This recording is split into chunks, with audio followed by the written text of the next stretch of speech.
Some people might think that we're bad parents because of that, and hey, that's fine.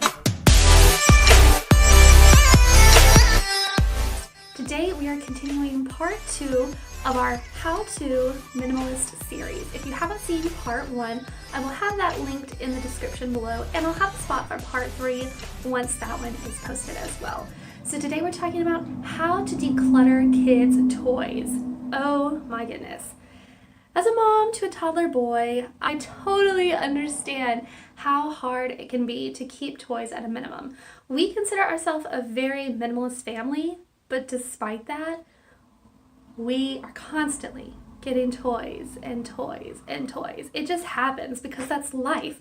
We have loving, caring people in our family, and their way of showing love is different than our way of showing love.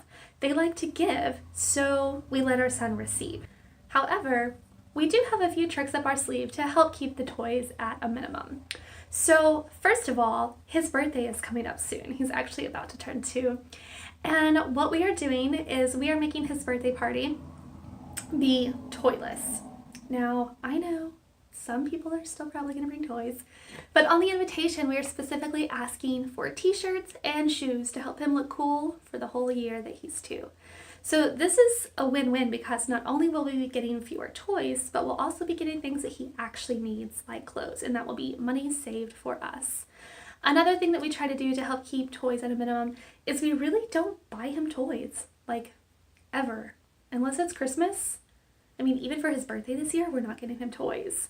Some people might think that we're bad parents because of that, and hey, that's fine. But I'm standing in his room right now, and there's a reason why you can't see all the toys. It's because I've pushed them away.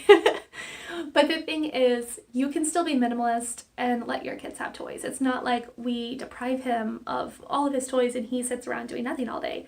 The kid still has plenty of toys, but we keep it at a minimum because we try so hard to keep his room simple, clutter-free, and we still have tons of toys. That's why you have to stay on top of it. If we were just relaxed about it and said, sure, yeah, we'll take all the toys, he can get whatever he wants to get, I mean, his room would seriously be overflowing with toys, and that's what we're trying to avoid. So another thing that you can do is help your kid learn gratitude. So you can teach them that, just because we can have all of these toys, just because we can afford to buy all of these, just because all of these are at the store, doesn't mean that we're going to get them, because we don't need them, and you have perfectly good toys at home that you can play with. And I know that's a hard lesson for kids to learn because they just don't understand why at this moment, but they will thank you later on in life when they appreciate being grateful for what they have. So another thing that you can do is a one in, one out policy, and that's super helpful and something we try to practice very frequently. If he gets a new toy, we'll try to find some that we could get rid of. And so what is helpful is you can teach your child, there are kids out there who are less fortunate than you are, that don't have as many things as you do.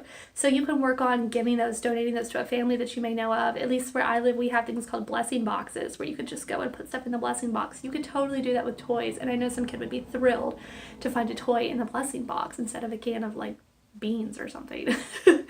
So teaching your kid about gratitude is a wonderful way. I strongly recommend, once they're of an age, to help you sort what toys they want to keep and what they want to get rid of. I've heard of several different techniques, some being like, okay, you can choose 7 of these toys you want to keep and 3 that you want to get rid of. You can have them go find all the broken pieces. You can even ask them okay, which ones do you not really like very much?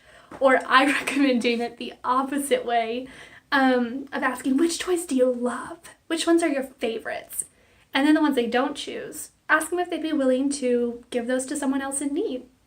So obviously, I am purely speaking from experience on the part of decluttering the toys myself.